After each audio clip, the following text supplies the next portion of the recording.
Yo. So it's pretty late here on a Sunday. Just really been thinking through some interesting stuff today that I kind of want to just like chuck into a video. So I'm assuming, basically yesterday I talked about this levels of consciousness chart, which is basically here. And what that is doing is it's kind of depicting and talking about the different human emotions that we experience. It goes all the way down to death and then goes all the way up until like full consciousness enlightenment. Now, I basically kind of put together my own philosophy of life, and then I kind of built scenarios and images of the sort of situations I want to be in to live out the life I want to live. And the way I did that is by using ChatGPT image generation. So here, these are like my 4 pillars. World-class business fundamentals, technological innovation, service and support, and growth and flourishing. And then I generated all the images of how I want to live, what I want my life to kind of be, in the different areas. And so it's kind of like manifesting, right? And it's pretty interesting, to be honest. And then like, what's interesting that's possible now, right? And this is what pretty much deteriorated my prior belief system, is working out that this is possible, because I realized that my visions were just like broken, and that helped me really reflect on that. Okay, so then what I did next is I took the level of this, right? And then I put my images from over here in alignment with the level I think it's at in terms of emotion. So the lowest one I have, and I want to build this out, is like a guy smoking in the garage looking depressed, a guy drinking, hungover in a garage. That's down at sort of like guilt, shame, you feel horrible down there. Then there's like the moment of courage where you sort of do MMA or wrestling or weightlifting. And then you're sort of working is a little bit above that. That's more willingness to solve. And anyway, it just goes up and up, and it gets more courageous and more enlightened and more higher vibration at different states, right? And it kind of reaches this kind of territory, and this is around 670, 700 on the vibrational scale. And this is like a state where you're almost getting some kind of like divine intervention, intuitions through like meditation and just through, you could say, alignment with God. And then it just gets more and more and more extreme. And anyway, you eventually reach the top level. By the way I generated this was with the assistance of AI, helping to come up with situations that would represent that. And then I would like generate an image with GPT accordingly.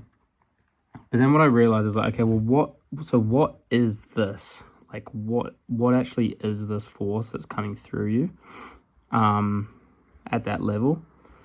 And the best answer we have for that is, well, you could say God, right? You could say, well, it's like Jesus Christ, right? Christian God. Or you could say it's Allah, through Muhammad.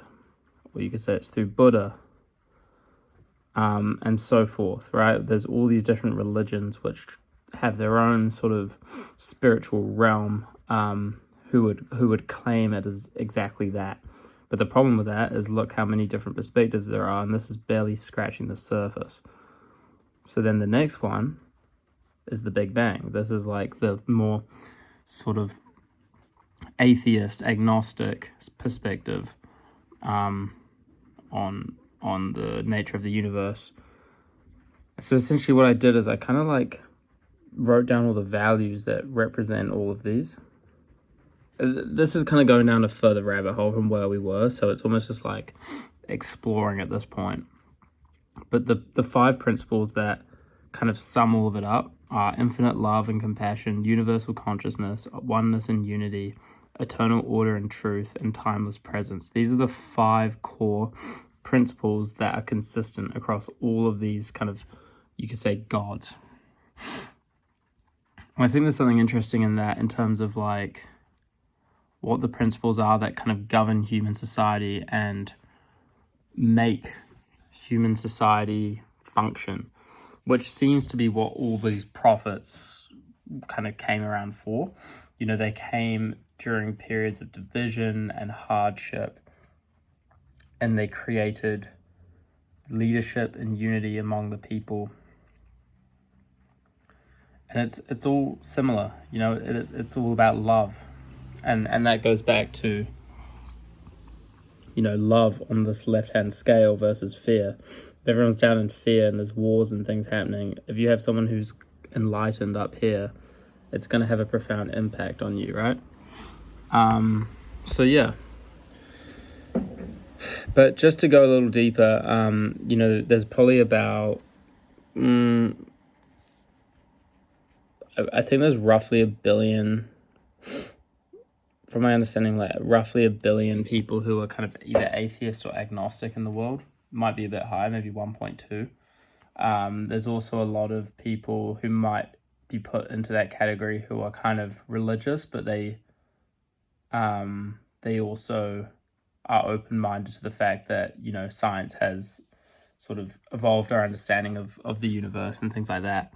And so they do have the religion as sort of part of themselves, and it's part of their family and things like that, and the values they follow, but they have an understanding that, you know, our developed understanding of science is where the true forefront really is in terms of what we know. So it's probably, you know, probably 2 to 3 billion maybe.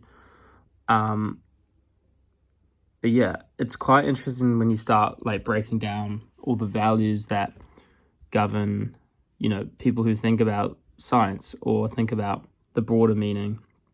And you realize like these people, they still care about having a functioning society. And they are probably going to follow a lot of these principles that logically make sense. And they're probably going to do it subconsciously based on what they were taught, and maybe they were brought up in a more, in a Western country where Christian values were prevalent. Maybe it's Islam. But ultimately, there are certain principles which kind of bring people together. I know there are contentious points people disagree on, but on the whole, they get the main points right, which ensures that communities stay strong and you know, generations pass on from one to the next. But yeah, they kind of have a different viewpoint on life. You know, I think this is the group of people where they're going to be the most nihilists, so complete lack of meaning, which is obviously very difficult, but at the same time, not all of them fall in that category. A lot of them, you know, find a lot of meaning just in the exploration and trying to understand life more, and just learning about the world, understanding that, you know, it's not black and white, understanding that, you know, you can learn something unique about a certain situation that just teaches you something about the world.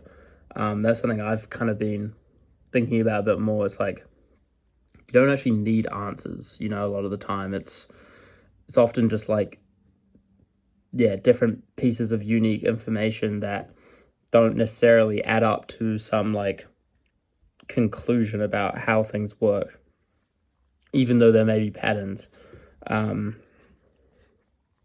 It's just like this world is there's just so much going on within it that there's no real answer. But then at the same time, you could argue that there is like a sort of law that kind of works on the whole, and you know, maybe you'd have a fair argument there. I also added, to finish this off, Donald Trump, which is a funny one because I wanted to understand his values.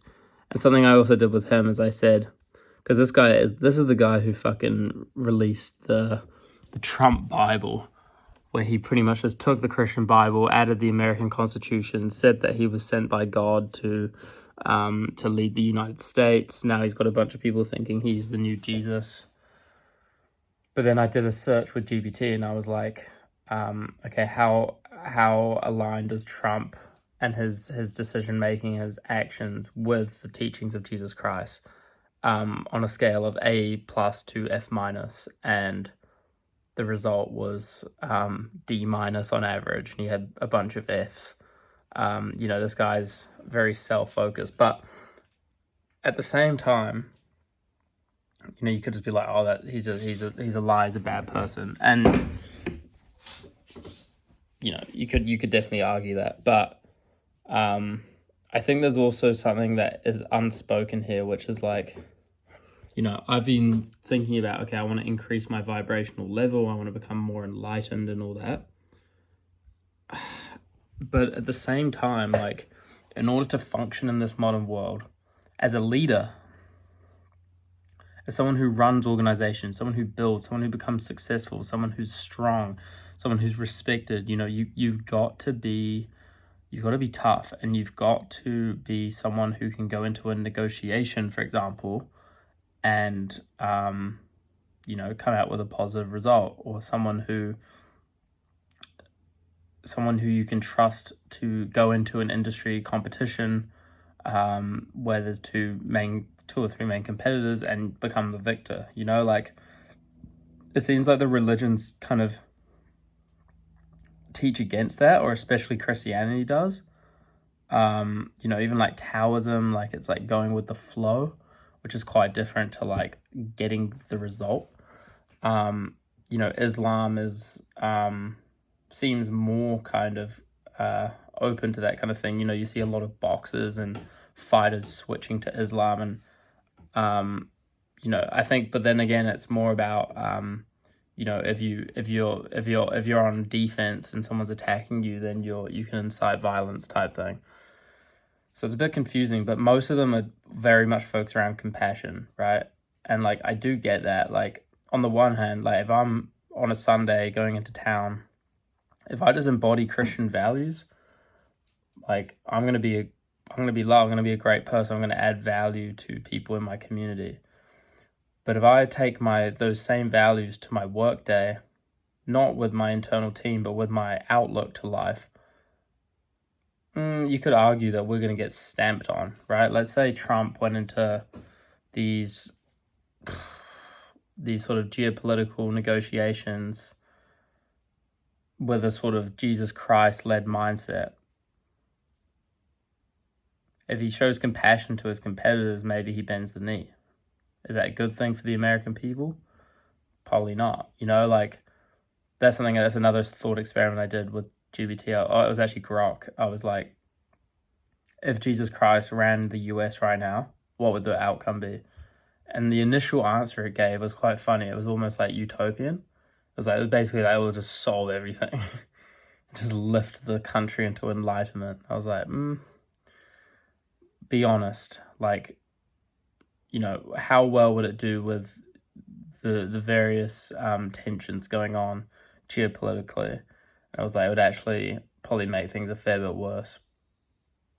And I think that makes sense.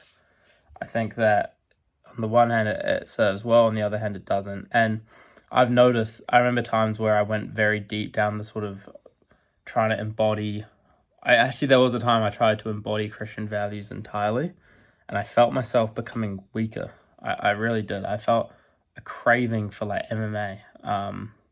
And it's funny because like there was a time where I was starting a food business. I finished an internship, decided I want to start my own company. The idea that came to mind was all around, making a positive contribution to the planet, where the issue is climate change, building a sort of food business that takes from regenerative farms, which, helps to improve the environment. It didn't end up working, mainly due to passion. I made a couple mistakes, but, during this time I started becoming a lot more passionate about MMA, and it's really fascinating to think about why that is. But, my soul was yearning. I didn't want to be, it was called Little Tree. I was starting a business called Little Tree. Like, talk about like, I don't know, weakness, insecurity, boyhood, to then going into MMA, having an MMA fight, and working in that business. It's like the complete opposite. And that's because that man was yearning to come out of me, right? And I think there's something to be said for that. Like my ideal lifestyle right now is this sort of balance between, building my own company, being a leader. You have to follow leaders. I can't follow these religious figures.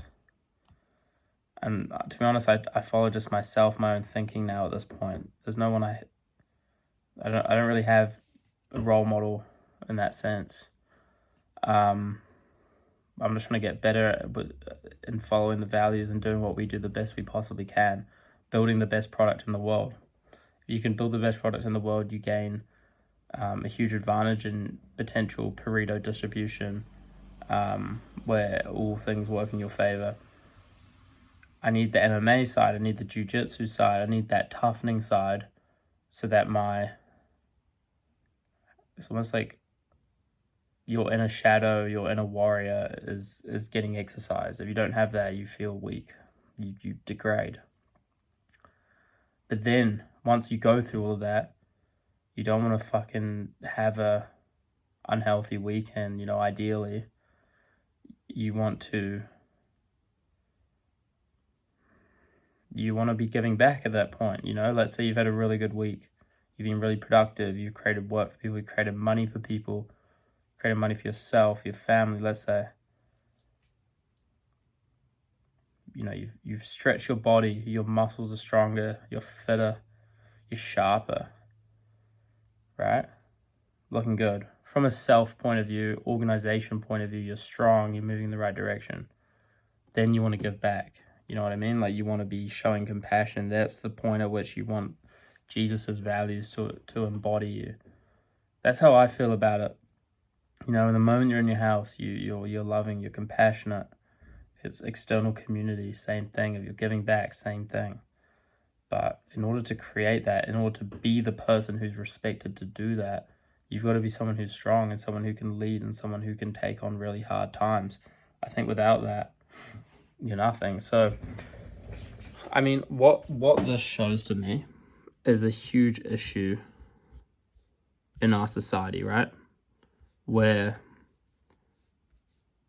we don't know what to follow. Like, people will literally just follow Christianity because it's like the religion, but they forget about all these other ones. And that was top of mind for me, and that's why I'm really glad I've made this now, so I can actually see what the current explanations for that is. It also helps me understand that, no one really has the answer. Even the Big Bang is a limited explanation for why we're here. And it shows that most of our life is just going to be a sort of rational inquiry and all around the curiosity of why we're here.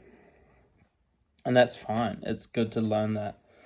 And I think that we could take lessons from these religions, and we can look at the values that are consistent among them to help us easily work out what we should be doing. But it's almost intuitive based on our society and what has caused it to be successful to this point.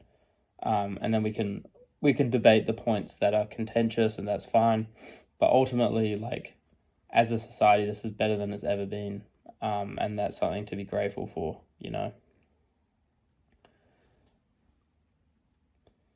I feel confident about my own meaning. I've got a strategy for the business going forward. I have this. I'm starting to hope the sort of meaning questions start to slow down a little bit, because it's been pretty heavy the last probably 3-4 weeks. A lot of questioning, reflecting, trying to understand my place, what to do next, because I had to reconstruct it. The reason all this is happening is because I had my ego basically dissolved. I was self-obsessed. I wanted to, build a multi-billion-dollar company just to sort of try and solve that insecurity. Obviously, I wouldn't have described it like that. I would have described it in a way that made it sound philanthropic, but deep down I wanted to prove myself. and I've overcome that, and that's why I've become like a new person. I feel like I am evolving right now, and that's why I've had to do this soul searching once again, and it's helped me develop a greater understanding of the macro and people's belief structures and all of that. And I think I'm blending that knowledge, and I will utilize it for my own organization, my own drive, my own meaning. And yeah, it's given me a much better understanding of life and how to balance it and make it work well for me. Am I gonna be like the GOAT? You know, is that what they say? Is that what they say? You know, it's not like I don't know. You know, we're in a culture where there's such pressure to succeed, to be unique, to stand out, to be different, but also as a measure of worth. And you know, there's not necessarily something bad with that. I think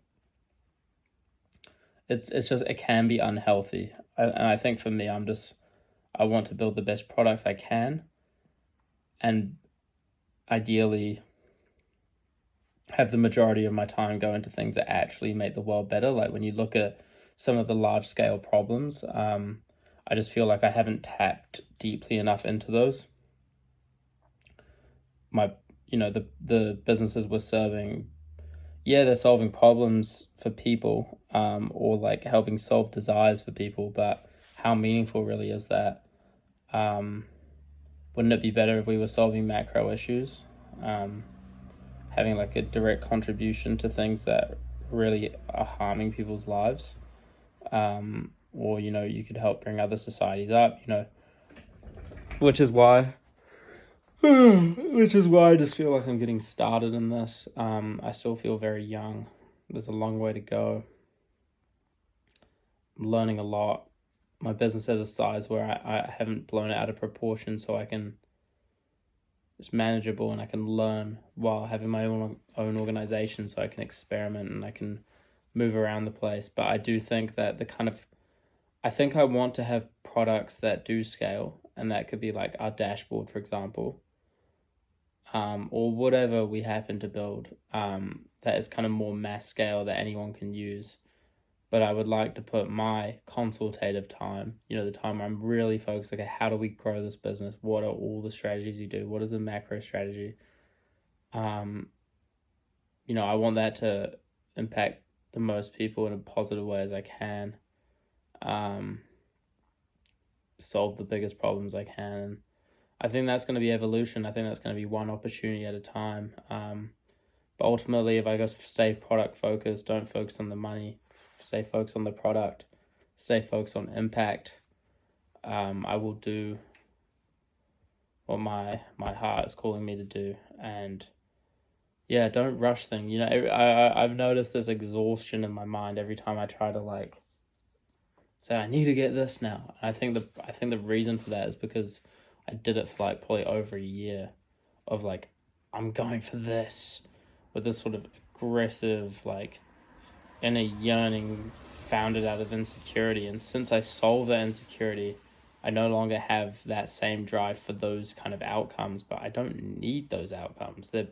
It's the sign of a broken person, and I've realized that through healing myself, and that's why this has all had to happen.